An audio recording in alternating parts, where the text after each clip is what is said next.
Shalom untuk kita semuanya. Sebelum kita mendengarkan firman Tuhan pada hari ini, kita bersatu di dalam doa.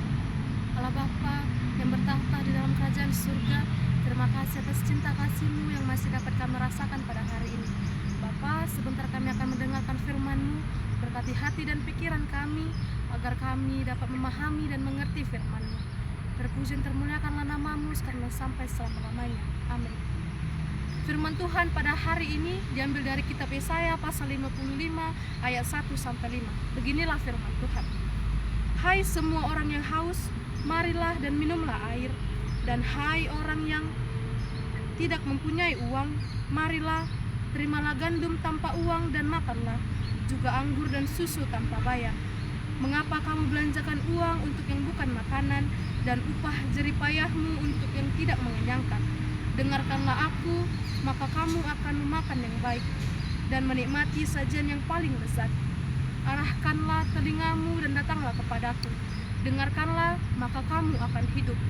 Aku hendak mengikat perjanjian abadi dengan kamu, menurut kasih setiaku yang teguh kepada Daud.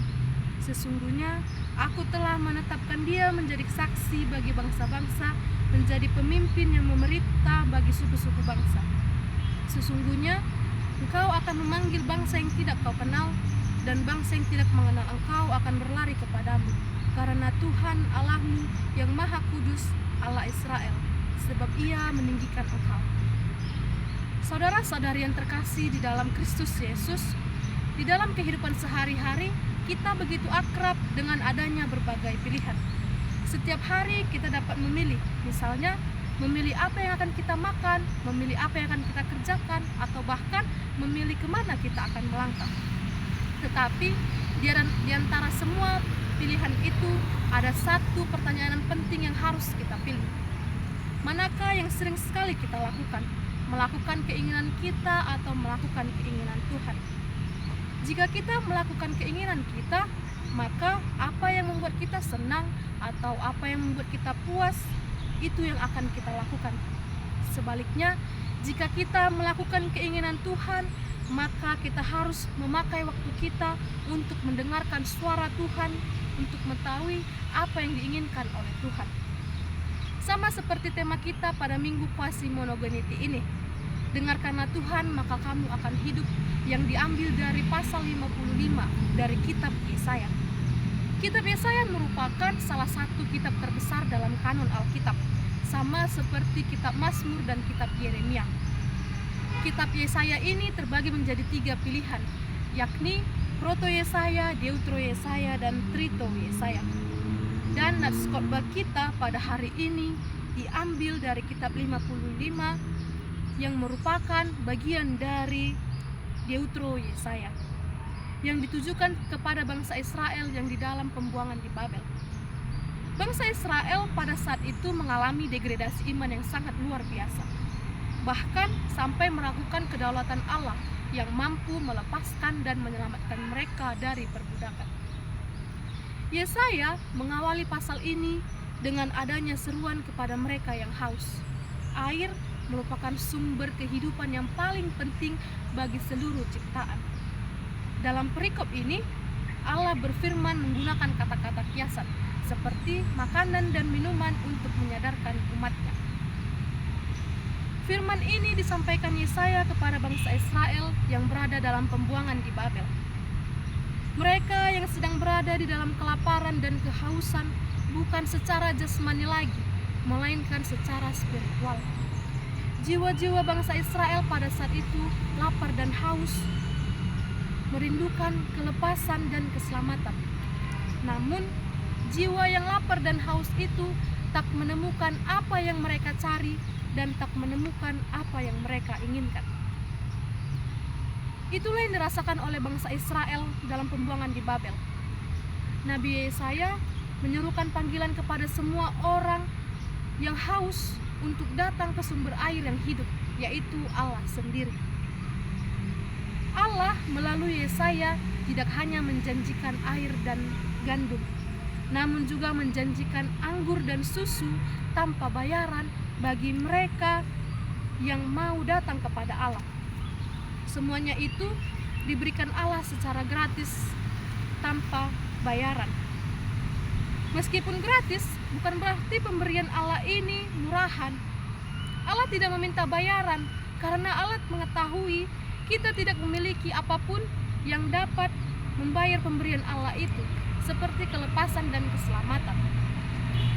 Saudara-saudari yang terkasih, pada ayat yang ketiga terdapat kalimat, dengarkanlah maka kamu akan hidup. Sama seperti tema kita pada minggu ini. Nabi Yesaya menyuarakan agar bangsa Israel menyendengkan telinganya akan firman Tuhan untuk memperoleh pemulihan atas terjadinya degradasi iman. Tidak hanya sekedar mendengarkan lewat telinga saja, tetapi juga membuka hati untuk memperhatikan, merenungkan, dan meyakini bahwa firman Tuhan itu benar adanya. Nabi Yesaya menekankan bahwa mereka harus mendengarkan firman Tuhan, karena untuk datang kepada Tuhan yang memberikan keselamatan dan pemulihan bagi jiwa kita yang lapar dan haus adalah dengan mendengarkan Dia. Kita tidak dapat datang kepada Allah jika kita tidak mau mendengarkan Dia. Mengapa begitu penting sekali untuk mendengar? Karena jalan untuk menerima keselamatan adalah dengan mendengarkan Dia. Sama seperti ketika Allah memberikan perjanjian hukum Taurat kepada bangsa Israel, dan tertulis dalam Ulangan 6 ayat 3, dikatakan, maka dengarlah hai orang Israel, lakukanlah itu dengan setia, supaya baik keadaanmu, dan supaya kamu menjadi banyak seperti yang dijanjikan Tuhan Allah nenek moyangmu kepadamu di suatu negeri yang berlimpah-limpah susu dan madunya. Saudara-saudari yang terkasih dalam Kristus Yesus, melalui firman ini kita dapat merenungkannya dengan hidup kita hari ini. Kita sering sekali merasa lelah secara batin. Kita menjalani kehidupan yang selalu sibuk dengan berbagai pekerjaan atau aktivitas. Kita juga sering mencari kesempurnaan, misalnya melalui pendidikan, penghasilan, atau apapun itu. Dan saat hidup terasa berat, kita sering sekali lari ke banyak tempat, misalnya tempat-tempat liburan, ke media sosial, atau bahkan ke opini orang lain. Padahal Tuhan setiap saat berkata kepada kita, datanglah kepadaku, dengarkanlah aku. Firman Tuhan adalah makanan bagi jiwa setiap orang. Tanpa mendengarkannya, jiwa kita akan terus merasa kosong. Dan tanpa firman-Nya, kita akan mudah goyah. Tetapi saat kita membaca Alkitab untuk mendengarkan firman Tuhan dengan hati yang terbuka, maka disitulah kita akan mengalami hidup yang sejati. Mendengarkan Tuhan berarti menempatkan kehendak-Nya di atas segala keinginan kita secara pribadi. Hal ini memang tidaklah mudah. Maka dari itu, saudara-saudari yang terkasih, marilah kita melatih diri kita untuk menjadi seorang pengikut Kristus yang mau mendengarkan Tuhan setiap hari. Bukan hanya saat kita butuh pertolongan, tetapi dalam setiap musim hidup kita. Jadilah pengikut Kristus yang rela mendengarkan suaranya dan menaati firman-Nya. Sebab hanya dengan mendengarkan Tuhan, kita akan benar-benar hidup. Amin. Kita berdoa. Allah Bapa yang bertahta dalam kerajaan surga, terima kasih atas berkat-Mu hingga pada hari ini. Bapa, kami telah mendengarkan firman-Mu. Kiranya biarlah firman-Mu menjadi pedoman bagi hidup kami. Ajari kami Bapa untuk selalu datang kepadamu dan mendengarkan-Mu, tidak hanya saat membutuhkan pertolongan. Bapa, kami manusia yang berdosa, ampuni dosa kami Bapa, agar kami layak